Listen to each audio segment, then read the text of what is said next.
আমরা শুরু করছি পুরুষদের একটি এমন বিষয় নিয়ে, এবং একটি বিষয় বলবো আজকে পুরুষদেরকে সম্বোধন করে।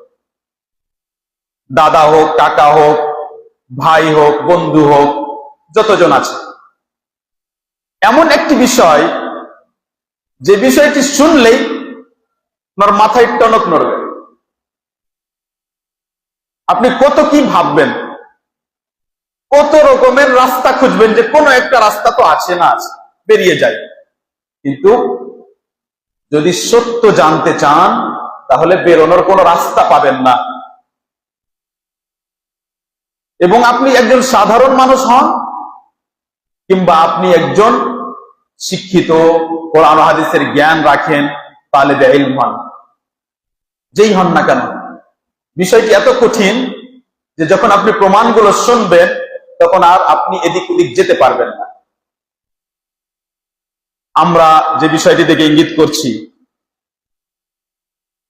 সেটি এমন একটি বিষয় যা আমাদের নেচারের অন্তর্ভুক্ত, প্রবৃত্তি, ফিতরাতের অন্তর্ভুক্ত।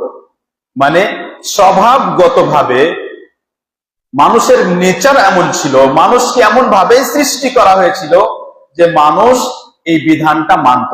সেটা বিধান হিসাবেও নাই, এমনিতেই মানত। যেমন আজকের যুগে যদি আমরা বলি যে আমাদের সবার সাধারণত অভ্যাস কি, যে যদি নখ বড় হয়ে যায় তো নখ কেটে ফেলি, এটাই সাধারণ অভ্যাস। এটার জন্য আপনি এই জন্য কেটে ফেলেন না কারণ আপনাকে কেউ বলেছেন যে আদেশ করা হয়েছে নখ কাটতে হবে। অনেকজন এই জন্যই নখ কেটে ফেলছেন কারণ নখ যখন বড় হচ্ছে তখন নোংরা লাগছে। অর্থাৎ স্বভাবগতভাবে আমরা নখ কেটে ফেলেছি, আর পূর্বের মানুষরাও এভাবে কেটে ফেলত, ইসলাম আসার আগেও।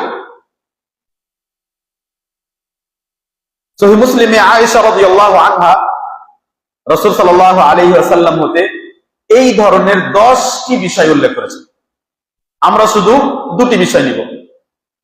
10টি বিষয়, যেই 10টি বিষয় আমাদের ফিতরাত এবং স্বভাবের অন্তর্ভুক্ত। ইসলাম আসার পূর্বেও আরবরা, মুশরিকরাও, কাফিররাও এই কাজগুলো করত। তার মধ্যে যে দুটি বললাম তার মধ্যে প্রথম হলো কাসসুশ শারিব, গোঁফ মোচ ছোট করা। গোঁফ ও মোচকে ছোট করা। আলহামদুলিল্লাহ, গোঁফ ও মোচ প্রায় সবার ছোটই আছে। দ্বিতীয় বিষয়টি হলো ওয়া ইফাউল লিহইয়া, দাড়ি ছেড়ে দেওয়া। ইফাউল লিহইয়া, লিহইয়া আমাদের এই যে যেটা এই জায়গা শক্ত হয়ে আছে, এই দিক, এই নিচের অংশ, এই পুরো শক্ত অংশকে লাহইউন বলা হয় আরবিতে, এবং লিহইয়া ওই চুলকে বলা হয় যে চুলগুলো এইখানে দেখতে পাওয়া যায়। এই পুরোটাই লিহইয়া, যা আপনি মুখের ওপরে চুল দেখতে পাচ্ছেন। হ্যাঁ, যদি একবারে এইখানে চলে আসে তখন হয়তো সেটাকে লিহইয়া বলা মুশকিল হতে পারে, কিন্তু সাধারণত যে জায়গাগুলোতে চুল দেখা যায় সেটা লিহইয়ার অন্তর্ভুক্ত, সেটা দাড়ির অন্তর্ভুক্ত। তাহলে প্রথম কথা হলো যে স্বভাবগতভাবে মুশরিকরা পর্যন্ত যেটা রাখতো, কাফেররা পর্যন্ত যেটা ছেড়ে দিত, সেই চুলটি হলো দাড়ির চুল। এবার আমরা সহিহ বুখারী ও মুসলিমের একটি হাদিস শুনি। ইবনে ওমর রাদিয়াল্লাহু আনহুমা বলেন যে রাসূল সাল্লাল্লাহু আলাইহি ওয়াসাল্লাম বলেছেন, খালিফুল মুশরিকিন ওয়াফিরুল লিহা, মুশরিকদের বিরোধিতা করো। তাহলে এখানে কোন মুশরিকদেরকে উদ্দেশ্য করা হয়েছে? যে মুশরিকরা দাড়ি বড় করতো না, সেই মুশরিকদেরকে উদ্দেশ্য করা হয়েছে। পরবর্তী বর্ণনায় আসবে মাজুসীদের কথা, অগ্নি পূজক, যারা আগুনকে পূজা করত, তারাও মুশরিক। তো মুশরিক যারা দাড়ি বড় করতো না, মুশরিকদের বিরোধিতা করো। ওয়াফিরুল লিহা, দাড়িকে বেশি করো।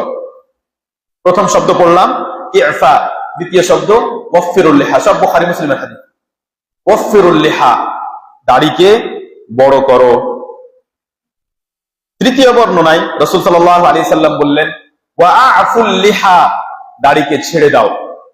চতুর্থ বর্ণনায় রাসূল সাল্লাল্লাহু আলাইহি সাল্লাম বললেন ওয়া আউফুল লিহা, এর অর্থ প্রায় কাছাকাছি, দাড়িকে লম্বা করো, বড় করো, যেন দাড়ি ঝুলে যায়। ওয়াফি বলা হয় এমন পোশাককে যেটা একেবারে পূর্ণ ঝুলে আছে। তো আউফুল লিহা মানে হলো দাড়িকে লম্বা করে দাও।